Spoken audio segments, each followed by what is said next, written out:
आप सबों को मेरा नमस्कार। यूएमजी टेक में आपका फिर से स्वागत है। पहले वीडियो में मैंने बताया था कि कैसे कैसे आपको आवेदन भरना है। आज बताते हैं। सर्च ऑप्शन पे जाइए, CSBC आप टाइप करें, CSBC वेबसाइट आएगा। देखिए central selection board of candidate खुल गया। यहाँ पे बहुत सारे टैब्स आएंगे। इसमें आपको होम गार्ड्स टैब को दबाना है और जैसे दबाएंगे आप नीचे दो ऑप्शंस आ जाएंगे, एक ऑनलाइन आवेदन करने के लिए और एक आ जाएगा आपको अपना सिलेबस जो है, पाठ्यक्रम है, उसको डाउनलोड करने के लिए। तो हम लोग सबसे पहले चलेंगे आपको ऑनलाइन आवेदन करने के लिए।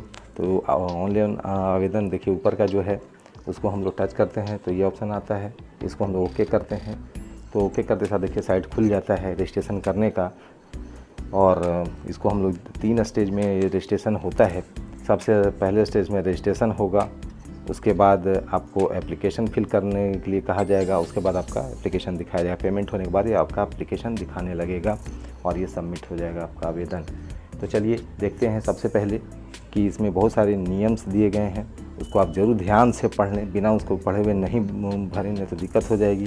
पेमेंट और रजिस्ट्रेशन के संबंध में दिया गया है। भुगतान करने के संबंध में कहा गया है कि एक आप वैध मोबाइल नंबर और ईमेल आईडी रखें, क्योंकि ये परिसर आपको इसी पर जो है संवाद करेगा, इसी पे सारा मैसेज करेगा, इसलिए आपको देना ये ज़रूरी है। और आवेदन फॉर्म भरने के लिए, खरीदने के लिए ये पहले निम्न जानकारी आप तैयार रख लें कि सबसे पहले आपको आवेदक का नाम है, जो 10th और SSC और मैट्रिक के सर्टिफिकेट में जो आपका नाम है वही आप उसमें भरें।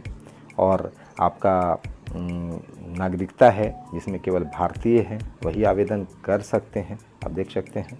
और वैध या सक्रिय मोबाइल दर्ज करना अनिवार्य है। इसके लिए जो है जिम्मेवार एक चीज़ ध्यान रखेंगे कि वैध मोबाइल नंबर ही देंगे। यदि काम ये नहीं कर रहा है तो समिति जिम्मेवार नहीं होगा। और एक से अधिक मोबाइल नंबर यदि आप देते हैं तो आपके सभी आवेदन स्वीकार नहीं होंगे और अस्वीकार कर दिए जाएंगे। आप एक ही ईमेल आईडी का प्रयोग करें जिस पे जो बोर्ड जो है सो आपको एडमिट कार्ड और रिजल्ट आपको जारी करेगा, हर संवाद करेगा। यदि आप एक से अधिक ईमेल आईडी से आप इस पे आवेदन करते हैं तो आपका आवेदन अस्वीकृत कर दिया जाएगा और आपको जो है सो स्वीकार नहीं किया जाएगा। इसलिए इसको भरने के लिए केवल एक ईमेल आईडी का प्रयोग करें और वो भी वैध ईमेल आईडी का प्रयोग करें।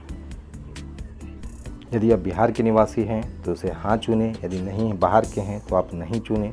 नीचे आपको कोटि दिया जाएगा जिसमें आप EBC, BC, SC, ST जिस कोटि के आप आते हैं उसको आप ज़रूर भरें।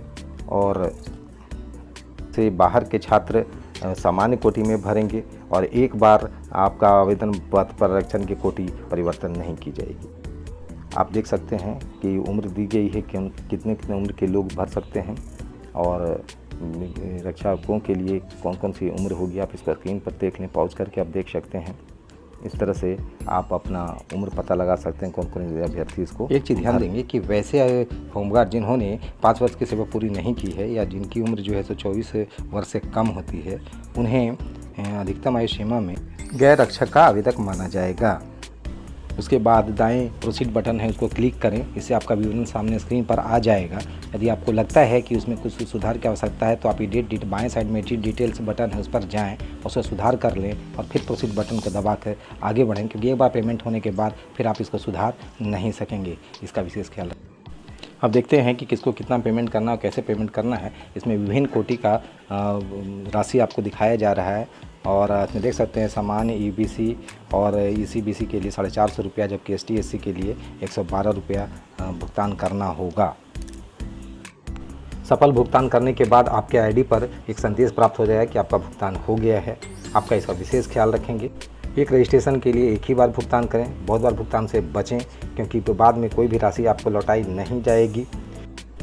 बिजली या इंटरनेट की विफलता और बैंक की लिंक की धीमी गति के कारण यदि राशि कट जाती है और आपका आवेदन पंजीकृत नहीं हो पाता है तो ऐसी स्थिति में 7 दिन के अंदर पेमेंट गेटवे के द्वारा आपको राशि लौटा दी जाएगी। अंतिम तिथि के बाद कोई भी पेमेंट भुगतान नहीं लिया जाएगा। इसका विशेष ख्याल रखें कि अंतिम तिथि 3 अगस्त है, उसके पहले ही अपना रजिस्ट्रेशन कंफर्म कर लें। इसका विशेष ख्याल रखें। अब देखते हैं कि कब कब आपका रजिस्ट्रेशन रद्द किया जा सकता है। यदि आपको पेमेंट कर देने के बाद आप सबमिट कर देते हैं, आपका पंजीकरण भी हो जाता है और आपको लगता है कि मेरा आवेदन गलत हो गया है, तो आप फिर से इसे आप कैंसिल कर सकते हैं और कैंसिल करके नया रजिस्ट्रेशन कर सकते हैं, लेकिन आपको राशि लौटाई नहीं। पंजीयन रद्द कर नया पंजीयन करने के लिए, रजिस्ट्रेशन करने के लिए आप applycsbc.com पर जाएं और वहां व्यू एप्लीकेशन स्टेटस बटन पर क्लिक करें और इसके बाद आप अपना आईडी नंबर और मोबाइल नंबर आप दर्ज करें। उसके बाद सबमिट पर आप क्लिक कर दें। इसके बाद आपका विवरण और कैंसिल रजिस्ट्रेशन बटन दिखाई पड़ेगा। आपको कैंसिल रजिस्ट्रेशन बटन पर जाकर क्लिक कर दीजिए। क्लिक करने के बाद आवेदक को उसके पंजीकृत मोबाइल नंबर पर 1 टाइम पासवर्ड आ जाएगा, OTP आ जाएगा। OTP डालने के बाद आप कैंसिल बटन को टच करें, आपका रजिस्ट्रेशन कैंसिल हो जाएगा। कैंसिल होने की सूचना आपके मोबाइल नंबर और ईमेल आईडी पर आ जाएगी और आपका ईमेल आईडी और मोबाइल नंबर उसको भी कैंसिल कर दिया जाएगा ताकि इसी मोबाइल और आईडी को आप फिर से प्रयोग कर सकें। आप जान लें कि 2020 तक इंटरमीडिएट की योग्यता है। इसके बाद आप अपनी घोषणा के बगल में यहाँ टिक कर दें और नीचे proceed to registration and payment, इसको आप क्लिक कर दें और फिर आगे चलते पेमेंट करना होगा। महत्वपूर्ण जानकारी आप तक लेते आते हैं। हमारे चैनल को अभी तक आपने सब्सक्राइब नहीं किया है तो आप ज़रूर सब्सक्राइब कर लें। यूट्यूब पर जाएं और सर्च ऑप्शन में UMG टेक दबाएं। उसके बाद मेरा लोगो और फोटो आएगा ब्लू कलर के बैकग्राउंड में, आप सब्सक्राइब पर जाएं। बेल घंटी आएगा, बेल घंटी को दबाएं। उसके बाद 3 ऑप्शंस आएंगे जिसमें ऑल लिखा रहेगा, आप ऑल पर जाएँ। तो चलिए देखते हैं कि प्रोसीड करते ही हमारा एप्लीकेंट्स का डिटेल्स आ गया। यहाँ नाम भरनी है, नाम भर दीजिए। नागरिकता आएगी, उसमें आप इंडियन सेलेक्ट कर लें। उसके बाद आप मोबाइल नंबर अपना भर दें, जो आपका वैध मोबाइल नंबर है, मोबाइल नंबर भर दें। उसके बाद अपना ईमेल आईडी भर दें जिस पर आपको सूचना मोबाइल नंबर और आईडी पर मिलती रहे। ओके करें और आगे नीचे 2-3 इसमें आपका कैटेगरी है BC ABC SC जो भी आप भर दें। उसके बाद आपका जेंडर है, मेल या फीमेल, आप उसमें भर दें। उसके बाद आपका डेट ऑफ बर्थ आएगा जिसमें दिन है, महीने हैं और ईयर हैं, इसको क्रम से आप इसको भर दें और आगे के प्रोसेस की ओर चलेंगे हम लोग कि इसके बाद क्या करनी है। भरने के बाद आप देखते हैं कि are you the home guard of Bihar, यदि आप होमगार्ड रहे हैं तो हाँ भरिए, नहीं तो नो करिए। वैसे आवेदक जो होमगार्ड प्रशिक्षण के उपरांत 5 वर्ष की सेवा पूरी नहीं किए हैं या जिनकी आयु 40 वर्ष से कम है वो उन्हें नॉन होमगार्ड के कैटेगरी में रखा जाएगा। और ये नीचे आपका सामने आएगा, यदि होमगार्ड रहें तो आप होमगार्ड के डिटेल्स को भर दें और आप नहीं रहे हैं तो आप इसको नो करके और प्रोसीड बटन नीचे आपको दिया हुआ है, इसको टच करें और प्रोसीड करें। जैसे इसको करेंगे हम लोग, लगता है कुछ छूटा रह गया है, इसको बैक जा कर के देखते हैं कि क्या छूट गया है मेरा। तो देखते हम लोग हैं कि यहाँ पर domicile of Bihar state yes या नो मेरा कॉलम छूटा हुआ है, उसको जाके भर सकते हैं। यानी कोई कॉलम छूट जाए तो आप बैक करके उसे भर सकते हैं।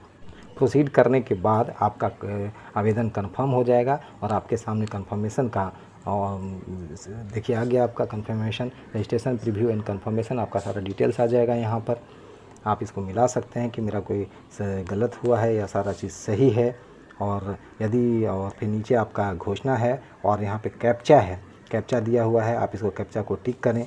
देखिए यहाँ पे दाहिने साइड में मेक पेमेंट का बटन दिया हुआ है और बाएं साइड में एडिट एप्लीकेशन डिटेल्स का है। याद रखें कि यदि अभी भी आपको गलत लगता है तो एडिट बटन को दबाएं और एप्लीकेशन आपको दिखेगा, वहाँ जा कर के आपको जो सुधार करना है आप कर सकते हैं। नहीं तो मेक पेमेंट पर जाइएगा, वहाँ से पैसा एक बार पेमेंट हो जाने के बाद फिर आप सुधार नहीं सकते हैं, जैसा कि आपको पहले ही बता दिया गया है।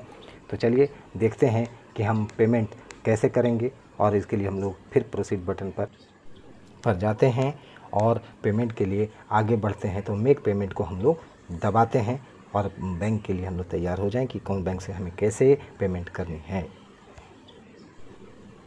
450 रुपये आपको पेमेंट करनी है और इसके लिए आप घोषणा को ज़रूर दबाएं, नहीं तो ये नहीं लेगा।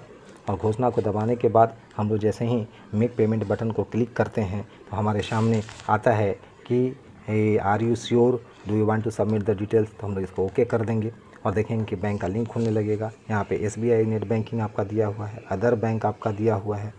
आप अदर बैंक का अकाउंट है तो उससे भी आप भर सकते हैं। आप उसको प्रोसेस करते जाएं और अदर बैंक है, फिर जितना भी बैंक का डिटेल्स आपको नीचे दिया गया है उसको देख करके आप किसी भी बैंक से पेमेंट करके अपना आवेदन सबमिट कर सकते हैं। इस तरह से चलिए आपका आवेदन ऑनलाइन सबमिट हो गया और सबमिट होते ही आपके मोबाइल और आईडी पर आपका सूचना आ जाएगा कि आपका पंजीकरण कर दिया गया है। तो खुशखबरी, आप अब तैयारी करें और परीक्षा का वेट करें।